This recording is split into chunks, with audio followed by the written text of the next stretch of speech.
বাদে আমার এই উৎসব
কে বলছো বলো তো আগে বলো আমাদের ঋতিকাদা যত আমাদের ঋতিকাদারা আছে গেস্ট আছে যারা পরনে 3টা রথে বসতে হবে এই 3টা রথ খালি করে রাখতে হবে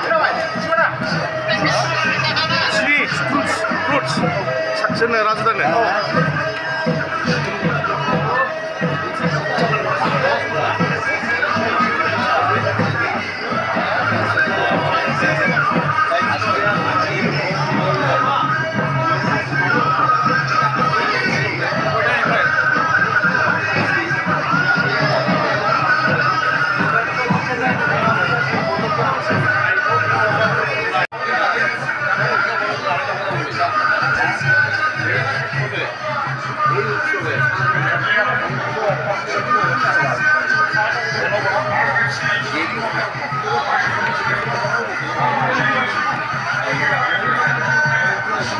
Cabinet Minister Urkhaw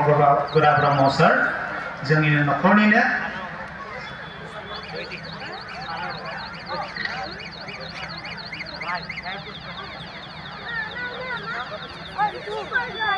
Shri Shri অনুকূল ঠাকুৰৰ 136তম জন্ম জয়ন্তী উপলক্ষে আপোনালোকলৈ মোৰ তৰফৰ পৰা শ্ৰদ্ধা আৰু নমস্কাৰ আৰু মই সকলোকে শ্ৰদ্ধা জনাই ক'ব বিচাৰিছোঁ জয় গুৰু যিসকলে আজি ৰাতিপুৱাৰ পৰাই আজিৰ এই উৎসৱত যোগদান কৰি শোভাযাত্ৰাৰ পৰা আৰম্ভ কৰি পেলাই এতিয়ালৈকে আছে আপোনালোক সকলোলৈ মোৰ ভালপোৱা সদায় থাকিব ধন্যবাদ থাকিব আৰু মোৰ এটা সৌভাগ্য যে আজি ৰাতিপুৱাৰ পৰা আপোনালোকৰ লগত শোভাযাত্ৰাত যোগদান কৰিবলৈ সুযোগ পাইছোঁ আৰু এতিয়াও মই দুআষাৰ ক'বলৈ সুযোগ পাইছোঁ এজন সাধাৰণ ব্যক্তি হিচাপে যি ব্যক্তিৰ ধৰ্ম আৰু আধ্যাত্মিক জ্ঞানৰ অভাৱ এই ব্যক্তিয়ে আজি মই ইয়াত দীঘলীয়া ভাষণ ৰাখিব লগা নাই বৰঞ্চ ইয়াৰ পৰা মই শিকিব লগা আছে বুলি মই ভাবোঁ তথাপিও আপোনালোকে এই সন্মানটো দিছে বছাইগাঁৱৰ দৰে এনে এটা মহকুমা যি অসমৰ পশ্চিম দিশৰ শেষ মহকুমা পশ্চিমবংগৰ লগত জড়িত হোৱা একেটা সীমাৰে বসবাস কৰা এটা টাউন এনেকুৱা এটা টাউনত হেজাৰ হেজাৰ ভক্তৰ সমাগমেৰে আজি মহান পুৰুষ শ্ৰী শ্ৰী অনুকূল ঠাকুৰৰ জন্ম জয়ন্তী উদযাপন কৰাৰ ঘটনা সঁচাকৈ প্ৰশংসনীয় আৰু তাৰ বাবে যিসকল উদ্যোক্তা সমিতি আৰু এই ধৰ্মৰ সংগঠনৰ লগত জড়িত তেওঁলোকলৈ মই ধন্যবাদ দিছোঁ কাৰণ তেনেকুৱা ধৰ্ম উৎসৱ সমাজকে এটা সুকীয়া ধৰণৰ বতৰা বা মেছেজ দিলাবলৈ সক্ষম হয়। বৰ্তমান সমাজত আমাৰ আটাইতকৈ প্ৰয়োজন হৈছে ভাতৃত্ববোধ, সমন্বয় আৰু শান্তি। যুগ যুগান্তৰ ধৰি মানৱ সভ্যতাৰ মাজৰ পৰাই বিভিন্ন ধৰ্মৰ জন্ম হৈছে। পৃথিৱীত ধৰ্মৰ অভাৱ নাই। সৎসংগ এনেকুৱা এটা ধৰ্ম যিটো আমি অকল ধৰ্ম বুলি ক'ব নোৱাৰোঁ, সৎ ব্যক্তিৰ সংগী বুলি যিটো বুজাবলৈ চেষ্টা কৰা হৈছে, যে সৎ চিন্তা কৰা ব্যক্তিসকলৰ এটা মঞ্চ বুলি বুজাবলৈ চেষ্টা কৰা হৈছে। পৃথিৱীৰ শান্তিৰ বাবে কিমান যুগ যুগ ধৰি আমি চেষ্টা চলাই আহিছোঁ, মানৱতাৰ বাবে কিমান যুগ যুগ ধৰি আমি চেষ্টা চলাই আহিছোঁ। মানুহে মানুহৰ মূল্য দিবলৈ যিটো শিক্ষা, সেই শিক্ষাটো দিবৰ কাৰণে প্ৰতিটো ধৰ্মই চেষ্টা চলাই আহিছে। তথাপিও মানৱ সমাজত আটাইতকৈ ডাঙৰ প্ৰত্যাহ্বান হ'ল মানৱীয় মূল্যবোধ। এতিয়াও এই মানৱীয় মূল্যবোধটো আমাৰ মাজত কেতিয়াবা এটা ডাঙৰ প্ৰত্যাহ্বান হিচাপে দেখা দিয়ে, যাৰ বাবে সমাজত হিংসাৰ জন্ম হয়, সমাজত অৰাজকতাৰ জন্ম হয়, আৰু সমাজ আজিও এটা বিশৃংখল এটা অৱস্থাত আছে। এই ধৰণৰ এটা পৰিস্থিতিৰ মাজত অনুকূল ঠাকুৰৰ দৰে এজন মহান পুৰুষৰ আধ্যাত্মিক বাণীবোৰে আমাক মনত আনন্দ দিয়ে,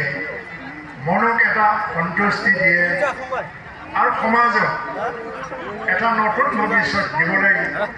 চেষ্টা চলোৱা হয়, যি ভৱিষ্যতক কমকৈ দি পেলাই আমি জীয়াই থাকিবলৈ চেষ্টা কৰোঁ। আমাক যেতিয়া স্কুলত শিক্ষা দিয়া হয়, শিক্ষকসকলক শিকোৱা হয়, ছাত্ৰসকলক যেতিয়া শিক্ষা প্ৰদান কৰিব, that should be a joyful learning, তাত আনন্দ থাকিব লাগে। অকল জ্ঞান দিলেই নহ'ব,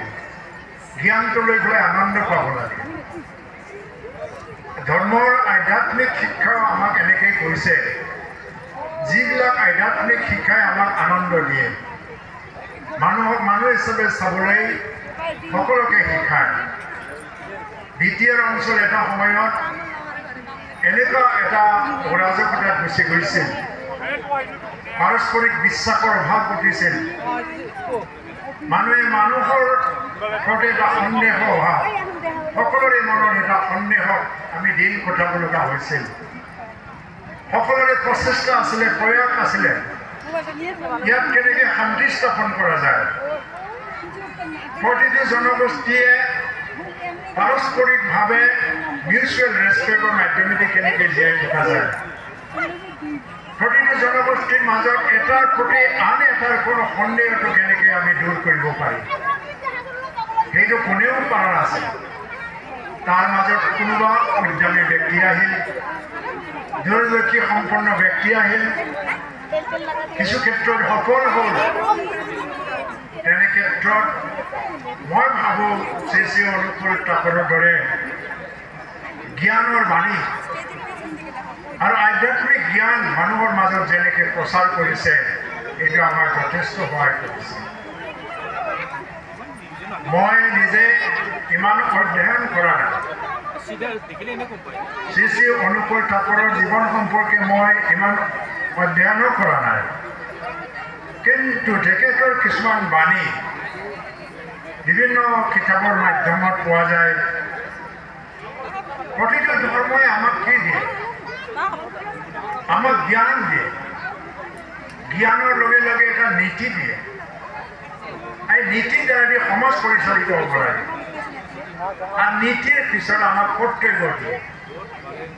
এই কৰ্তব্যটো হ'ল ব্যক্তিৰ বাবে কি কৰ্তব্য, পৰিয়ালৰ বাবে কি কৰ্তব্য, সমাজৰ বাবে কি কৰ্তব্য। জ্ঞান, নীতি আৰু কৰ্তব্য তিনিটা বস্তু যদি আমি চবেই নিষ্ঠাবানভাৱে পালন কৰোঁ সমাজত অৰাজকতা আহিব নোৱাৰে সমাজত অবিশ্বাসৰ যিটো বীজ এইটো কোনেও আনিব নোৱাৰে আৰু মানৱীয় মূল্যবোধ কোনেও শেষ কৰিব নোৱাৰে বৰ্তমান সমাজত আমাৰ উঠি অহা ল'ৰা ছোৱালী সঁচাকৈ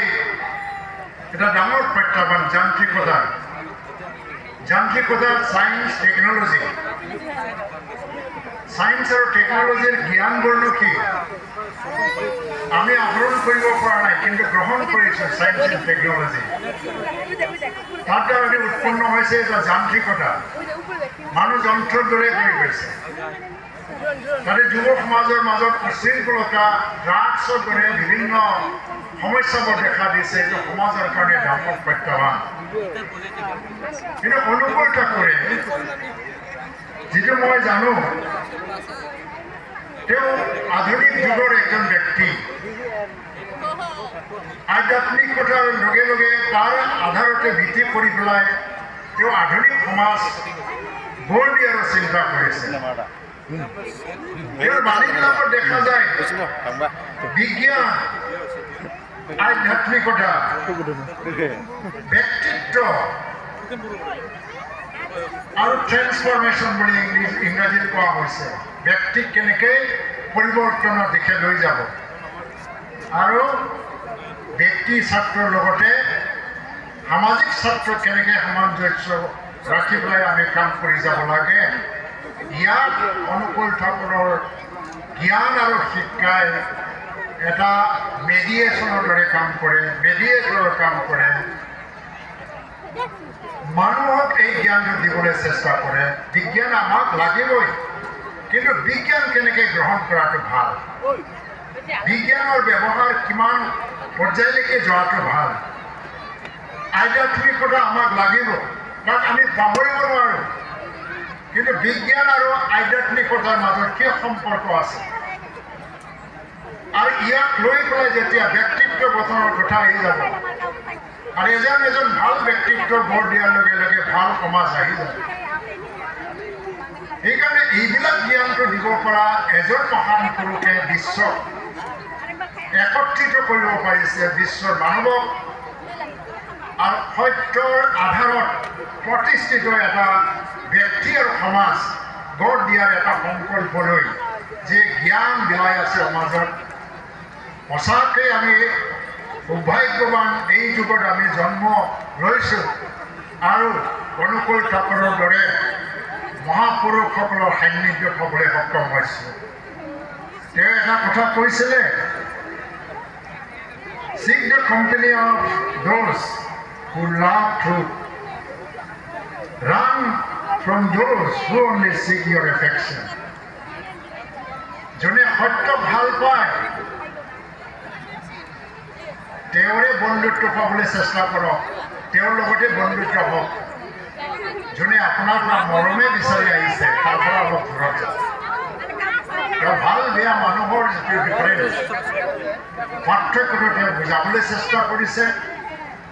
বিয়াৰ পৰা আঁতৰত থাকক কিন্তু তাক এৰিও চলিব নালাগে এইটোও কথা কৈছে কাৰণ প্ৰতিজন বেয়া মানুহে ভাল হোৱাৰ এটা সম্ভাৱনা থাকে ভালক আঁকোৱালি লওক কিন্তু আপুনি জীৱনত এই ভুলো নকৰিব যে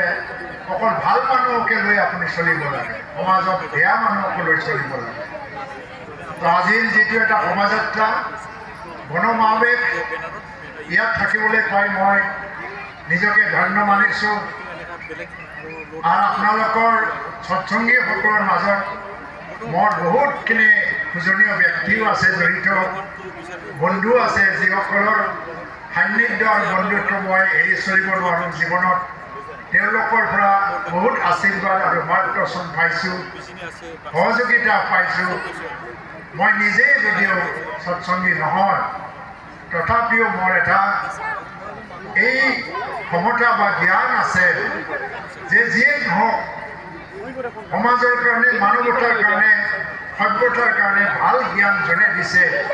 এই জ্ঞানক লৈ মই চলিবলৈ চেষ্টা কৰোঁ আপোনালোক সকলোলৈ মই ধন্যবাদ আৰু মই আৰু বেছি সময় নলওঁ আপোনালোকৰ এই উৎসৱ সফল হয় আৰু উৎসৱ সফল হ'ব মাত্ৰ যেতিয়া এই সফল উৎসৱ হ'ব উৎসৱ সফল হ'ব যেতিয়া সঁচাকৈ অনুকূল ঠাকুৰৰ বাণী আৰু জ্ঞানবিলাকক আমি মানুহৰ মাজত লৈ যাব পাৰিম গাঁৱত যাবলৈ কোৱা হৈছে এই অলপ আগত অহা মিনিষ্টাৰজনে আমি গাঁৱতে থাকোঁ আমি গাঁৱত যাব লগা একো নাই কিন্তু কথাটো হৈছে কি গাঁৱত থাকিও আমি পৰম্পৰা পাহৰি গৈছোঁ তাৰ কাৰণে গাঁৱত যোৱাৰ প্ৰয়োজন হৈছে আধুনিকতা আৰু নতুন জ্ঞানৰ যিটো প্ৰভাৱ তাৰ অৰ্থটো নহয় যে আমি নিজৰ পৰম্পৰা পাহৰি যাব লাগিব সৎসংগীসকললৈও মোৰ আহ্বান থাকিব ইয়াত বিভিন্ন জনগোষ্ঠীৰ মানুহ আছে এইটোৱেই শিকাব লাগে প্ৰতিটো জনগোষ্ঠীৰ সংস্কৃতি পৰম্পৰা যাতে চবে সন্মান দিব পাৰে মৰ্যাদা দিব পাৰে এইটো শিকাব পাৰিলেহে আজিৰ উৎসৱ সফল বুলি মই ভাবিলোঁ আৰু আপোনালোকে নিশ্চয় এইটো কৰিব ইয়াত বড়ো আছে বড়োৰ নিজৰ এটা পৰম্পৰা আছে সংস্কৃতি আছে নিজৰ সংস্কৃতি আৰু পৰম্পৰা পাহৰিবলৈ শিকাব নালাগে ইয়াত আদিবাসী আছে তেওঁলোকৰো এটা সংস্কৃতি পৰম্পৰা আছে তেওঁলোকক কওক নিজৰ পৰম্পৰা সংস্কৃতি ৰক্ষা কৰক কিন্তু সৎসংগীৰ মাজত আহি পেলাই সৎ ৰাস্তাৰে আগবাঢ়ি যাবলৈ শিকক বঙালী আছে তেওঁলোকৰো নিজৰ সংস্কৃতি পৰম্পৰা আছে এই সংস্কৃতি পৰম্পৰাকো আমি পাৰস্পৰিকভাৱে এটা মৰ্যাদা দিয়াৰ জ্ঞান ল'ব পাৰিব লাগিব তেনেহ'লে এটা আদৰ্শ সমাজ হ'ব পাৰে আৰু আমাৰ যিটো উদ্দেশ্য এটা ধৰ্ম এটা অনুষ্ঠান প্ৰতিষ্ঠা কৰাৰ উদ্দেশ্য সৎ মানুহ আৰু সৎ সমাজ আদৰ্শ সমাজ গঢ়াৰ যিটো উদ্দেশ্য তেতিয়া সফল হ'ব পাৰিব সকলোলৈ আকৌ এবাৰ জয় গুৰু কৈছোঁ আৰু নমস্কাৰ জনাইছোঁ মোৰ বক্তব্য ইয়াতে সামৰণি মাৰিছোঁ জয় গুৰু ধন্যবাদ আমার প্রাক্তন ইএম মৃত্যুঞ্জয় স্যারক সম্বর্ধনা জানাব সুব্রত হলদার আমি সম্বর্ধনার লগতে পরম প্রেমাবশিষ্ট ঠাকুরের রচিত আমি গ্রন্থ আমি আমার অতিথিসকলক উপহার দিছোঁ মই অনুরোধ জানাম আমার ছাৰসকলে যাতে এই গ্ৰন্থবিলাক পঢ়ে আৰু ঠাকুৰৰ বিষয়ে অলপ সংজ্ঞান লয় এটা মই অনুৰোধ কৰিছোঁ আমাৰ হাগ্ৰাম ছাৰক আমাক সকলো মই দীক্ষা লৈছোঁ আৰু দীক্ষা লৈ পেলাই যিখিনি সদায় ৰাতিপুৱা যিটো ইষ্টভৃতি ইয়াৰ নামত যিটো প্ৰাৰ্থনা কৰিব লাগে সদায় মই কৰোঁ 3 বাৰ ক'ব লাগে কি ক'ব লাগে এইটোতো চবে জানে মই সেইটোকে কৈ পেলাই প্ৰণাম দেখাম ডেইলি ৰাতিপুৱা আপোনালোকে কৰে না নকৰে মই নাজানো মই কৰে কিন্তু মই কৰে জয় গুৰু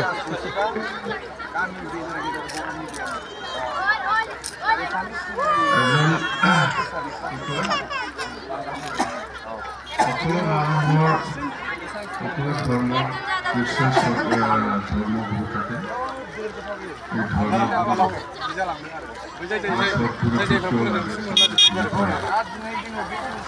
আমি যেতিয়া নেকি ডক্টৰে ডিগ্ৰী ল'ব বা যেতিয়া নেকি কলেজত পঢ়িব সবে কিতাপত লিখাই আছিল পিছতো টিচাৰ বা মাষ্টৰ নালাগিছে তথাপি মাষ্টৰে আমাক सिङावनो खाथियावनो दं बेखौनो नायदों सारखौनो আপোনালোকক কোনোবা ডক্টৰে লৈছে কোনোবা पंकज কিতাপত চব লিখা আছে প্ৰফেচাৰ লেকচাৰত বিচাৰিছে আপোনালোকে কোনোবা লেকচাৰত নাথাকিলে কয় অমুক জিঅ'গ্ৰাফী মাষ্টাৰটো আজি নাই কি হ'ব এনেকুৱা ভাবে না ঠিক এনেকুৱা গুৰু নাথাকিলে এনেকুৱাই হৈ যায় হয় না নহয় ধৰ্ম লৈছে গুৰু থাকিব নাথাকিব নাথাকিব লাগে হয় না নহয় মহিলাকে লাগে ধৰ্ম এটা লৈছে ইয়াত গুৰু থাকিব না আমি মানি চলিবই লাগিব এইটো কথা আৰুতো বেছি দিন হোৱা নাই মই এই দেওঘৰত যোৱাটো দেখিছিলা নাই আপোনালোকৰ মোবাইল আছে না নাই আপোনালোকৰ লগত আছে না কেনেকুৱা লাগিছে বিৰাট আৰামত প্ৰণাম জনাই আহিছিলোঁ প্ৰণাম কৰি আহিছোঁ বিৰাট শান্তি লাগিছিল মনত আপোনালোকে চবে গৈছে বোলে বেছি দূৰটো নহয় ইয়াৰ পৰা 8 ঘণ্টা 9 ঘণ্টাত পাই যায় দেওঘৰটো আমি 10টা বজাত দেওঘৰত সোমাইছোঁ প্ৰণাম কৰি আহিছোঁ আৰু ইয়াৰ পিছত মই বহুত ভাল এটা হিষ্টৰিক মিউজিয়াম চাই পেলাইও আহিছোঁ মিউজিয়াম আছে না নাই এই কোনে কোনে গৈছে তাতে বহুত কম লৈ যাব লাগিব চবকে দেওঘৰ জেগাটো ভাল তাতে যাব লাগে নিজৰ ধৰ্মৰ যিটো স্থান ইয়াত চবে যদি যাই পেলাই একবাৰ দৰ্শন কৰিব পাৰে তেতিয়া বেছি ভাল হয় তেওঁ মই বছৰে বছৰে যাই থাকিম দেই না যাব নালাগে এইবাৰহে প্ৰথম অহা বছৰত আৰু যাব আৰু নেক্সট ইয়াৰতো যাব ধৰ্ম লৈছে পালন কৰি যাম হয় না নহয় না পালন কৰিব নালাগে ঠিক আছে তো আজি বহুত আপোনালোকৰ মাজত বহুত আলোচনা বিবেচনা হ'ব মই সময় নালাগে মই মনত খুব শান্তি লাগিছে এইবাৰে প্ৰথম এনেকুৱা সৎসংগৰ যিটো অধিৱেশন যিটো জন্মত পবিত্ৰ জন্ম দিনত থাকিব পোৱাটো নেক্সট ইয়াৰতো মই